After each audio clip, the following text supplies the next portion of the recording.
I hope you guys like vegetable stock because that's what we're working on today. So we had a bunch of vegetables we bought last week, a lot of which we didn't use and a lot of which we didn't eat. So I didn't want it to go to waste. We had a head of cabbage, a handful of cilantro, some onions, some garlic, some ginger, and oh, and I found some green onions growing anew out in the garden. So I plucked some of those and I washed everything up and I put it over here in this pot. And so it has almost literally been boiling since yesterday. I boiled it for about 3 hours yesterday. The pot was completely full to the top. And then I let just, not a hard boil, just a light simmer. And then I turned it off last night, brought it back out this morning, put it back on simmer again since, I don't know, I want to say 2 or 3 hours. And so now I'm going to bring you over here and show you what it looks like once it's been boiled down. You'll see it's about halfway down in the pot. And all that hard vegetables, everything that was really fibrous and solid, it's all mush now. So what we're going to do is we're going to get our colander. We're going to ladle everything into some clean jars. Let me point you down a little bit so you can see the jars. So we've got some sanitized canning jars here. We're going to kind of ladle everything down through the strainer into the jars so the jars catch just the stock. And then we're going to save all the mush vegetables and feed it to the chickens. So bear with me. It might be messy. Don't get cringy. We don't want to touch anything further inside the jars because we want them to stay sanitized. Once the vegetable stock is inside my jars, I'm going to close those up, seal them, and let them cool down, and it'll create a seal inside here, and the vegetable stock should stay good for at least 6 months to a year. So here we go.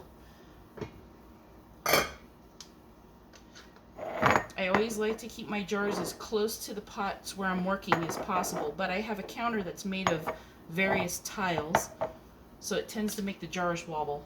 Makes me nervous, I know.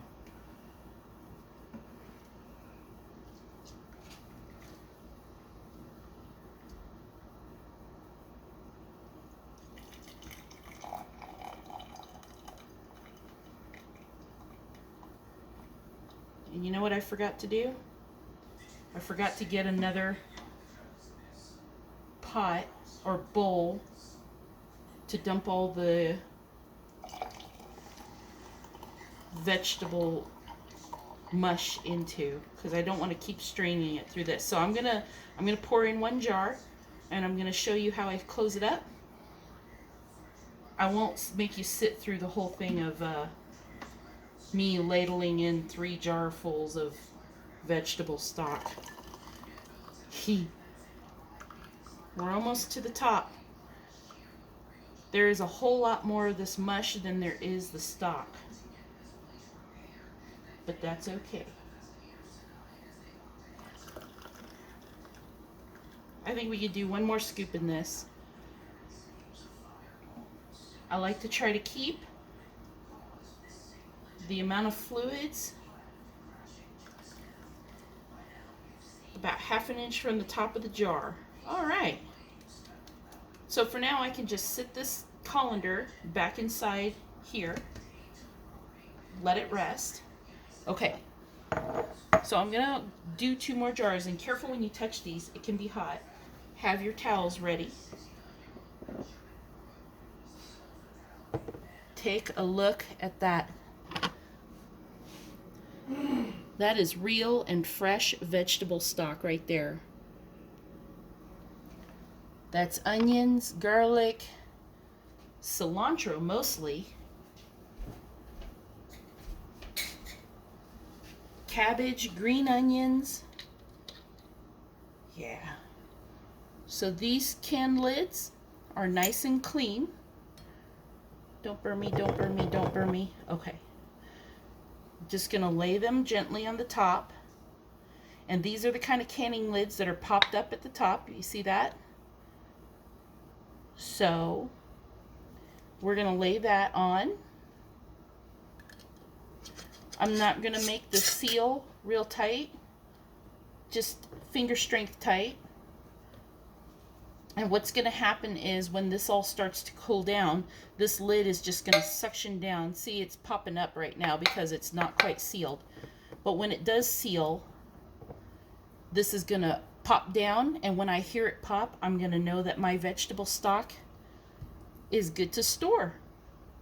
So I'm going to finish the rest of these two. I just wanted to make a quick video and show you guys how I'm trying vegetable stock. And the nice thing about vegetable stock, hey, look at me when I'm talking to you. Okay, the nice thing about vegetable stock is when you make your own, you're not adding a bunch of salt and preservatives and all that other junk. It's your own, and it's a great way to get rid of the vegetables that you don't use before they go bad. So, plus, makes a nice little veggie treat for the chickens if you so feel inclined. If you don't have chickens and you don't have anybody that's going to eat the rest of the vegetable, you don't want to eat the pulp that's left over, because a lot of it's going to be the roots and the ends of the onions and just the junk you don't want.